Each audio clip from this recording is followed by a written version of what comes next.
Hyderabad farm house drugs కేసులో SIT విచారణ కొనసాగుతుంది. కాల్పులకు నమిత్ శర్మను పైలట్ రోహిత్ రెడ్డి, రితేష్ ఉసుగొల్పినట్లు గుర్తించారు. ఏం జరిగినా చూసుకుంటా కాల్చి పడేయాలని రోహిత్ రెడ్డి, రితేష్ అన్నట్టుగా పోలీసుల దర్యాప్తులో తేలింది. రోహిత్, రితేష్ రెచ్చగొట్టడం వల్లే నమిత్ శర్మ కాల్పులు జరిపినట్లు విచారణలో వెల్లడైంది. ఇక కేంద్ర హోంమంత్రి అమిత్ షా తనకు తెలుసని పోలీసులను అమిత్ శర్మ బెదిరించినట్టుగా తెలిసింది.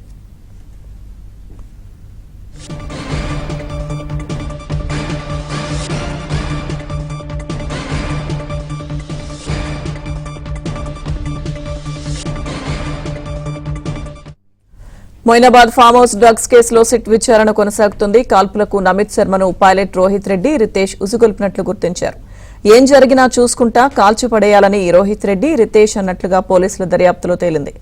రోహిత్, రితేష్ రెచ్చగొట్టడం వల్లే నమిత్ శర్మ కాల్పులు జరిపినట్లుగా విచారణలో వెల్లడైంది. ఇక కేంద్ర హోంమంత్రి అమిత్ షా తనకు తెలుసని పోలీసులను అమిత్ శర్మ బెదిరించినట్టుగా తెలిసింది. ఈ అంశానికి సంబంధించిన పూర్తి అప్డేట్స్ మా క్రైమ్ కరెస్పాండెంట్ ప్రవీణ్ లైవ్ లో అందిస్తారు. ప్రవీణ్, మొయినాబాద్ డ్రగ్స్ కేసులో ఇప్పటికే సిట్ విచారణ వేగవంతం చేసింది. 9 మంది అధికారులతోటి సిట్ ఏర్పాటైన తర్వాత నిన్న సాయంత్రం సిట్ బృందం భేటీ తర్వాత ఆ సిట్ నేతృత్వం వహిస్తున్నటువంటి ఆ సిపిగా ఉన్నటువంటి సుధీర్ బాబు నిన్న దిశానిర్దేశం చేయడం జరిగింది. ఈ కేసులో అన్ని కోణాలు దర్యాప్తు జరపాలంటూ కూడా ఆదేశాలు ఇచ్చినటువంటి నేపథ్యంలో అన్ని సంచలనమైనటువంటి విషయాలు బయటకు వస్తున్నటువంటి పరిస్థితి కనపడుతుంది. ముఖ్యంగా అమిత్ శర్మ అనేటువంటి వ్యక్తి, ముఖ్యంగా ఈ అమిత్ శర్మ ఫామ్ హౌస్లో హంగామా సృష్టించారు. ఎందుకంటే అరెస్ట్ చేసేటువంటి సమయంలో కూడా కేంద్ర మంత్రి అమిత్ షా నాకు బాగా తెలుసు అని చెప్పి పోలీసులను బెదిరింపులకు దిగినటువంటి పరిస్థితి ఉంది.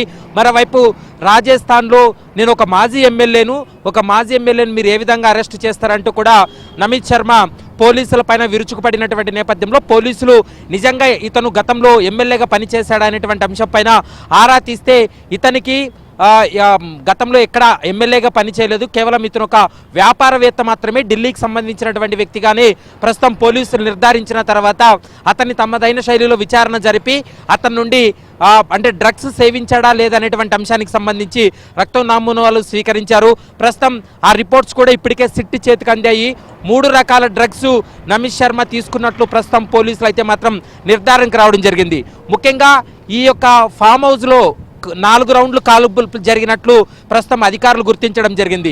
ఈ 4 రౌండ్ల కాల్పులను కూడా కేవలం పోలీసులను బెదిరించడం కోసమే నమిత్ శర్మ అక్కడ ఆ డ్రగ్స్ సేవించిన తర్వాత ఆ పార్టీలో కాల్పులు జరిపినట్లు పోలీసులు అయితే నిర్ధారణకు వచ్చారు. ఆ సమయంలో పక్కనే ఉన్నటువంటి పైలట్ రోహిత్ రెడ్డి, అతని తమ్ముడు రితేష్ రెడ్డి కాల్చి పడేయండి, నేను చూసుకుంటానంటూ కూడా, ఏం జరిగినా నేను చూసుకుంటానంటూ కూడా గట్టిగా అరుపులు కూడా వినపడ్డాయనేటువంటి అంశాన్ని కూడా ప్రస్తుతం అక్కడికి వెళ్ళినటువంటి ఈగల్ టీం కావచ్చు, లా అండ్ ఆర్డర్ పోలీసులు కూడా స్పష్టం చేస్తున్నారు. అయితే ఇప్పటికే వీరి ముగ్గురిని కూడా 7 రోజుల పాటు తమ కస్టడీకి ఇవ్వాలంటూ కూడా ఇప్పటికే కస్టడీ పిటిషన్ దాఖలు చేశారు. మరికొద్ది సేపట్లోనే ఉప్పరపల్లి కోర్టు నిందితుల కస్టడీకి సంబంధించి మరికొద్దిసేపట్లో ఒక కీలక నిర్ణయం తీసుకునేటువంటి అవకాశం అయితే కనిపిస్తుంది.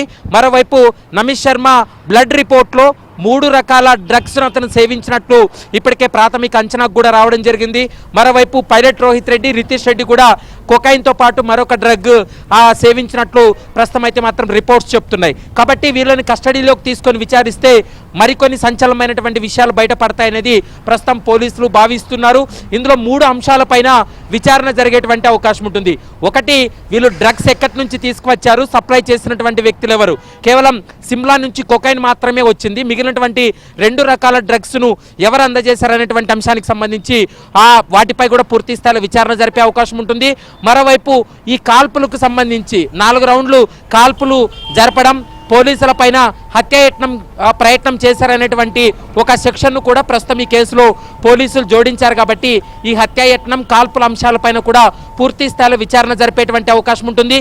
మరోవైపు దుబాయ్లో ఒక సెటిల్మెంట్ కోసం, అక్కడ రియల్ ఎస్టేట్ వ్యాపారం కోసం ఈ ఎంపీ పుట్ట మహేష్ యాదవ్తో పాటు పైలట్ రోహిత్ రెడ్డి, రితేష్ రెడ్డి, నమిత్ శర్మ వీరంతా కూడా ఆ సెటిల్మెంట్లో డీల్లో భాగంగానే ఆ పార్టీ ఏర్పాటు చేసుకున్నారు. ఆ పార్టీలో 3 రకాల డ్రగ్స్ను కన్జ్యూమ్ చేశారనేటువంటి అంశానికి సంబంధించి కూడా కొన్ని కీలక ఆధారాలు సిట్ సేకరించింది కాబట్టి ఈ అంశానికి సంబంధించి కూడా సుదీర్ఘంగా విచారణ జరిపేటువంటి అవకాశం ఉంటుంది.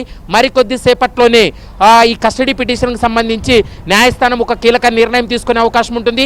మరోవైపు రాజకీయ నేతల పేర్లను ఉపయోగించి, కేంద్ర మంత్రుల పేర్లను ఉపయోగించి నమిత్ శర్మ పోలీసులపైన విరుచుకుపడడం, పోలీసులని బెదిరింపులకు దిగినటువంటి పరిస్థితులు కూడా ఉన్నాయి. కాబట్టి వీటన్నిటిపైన కూడా పోలీసులు పూర్తి స్థాయిలో సిట్ బృందం విచారణ జరిపేటువంటి అవకాశాలు అయితే స్పష్టంగా కనిపిస్తున్నాయి.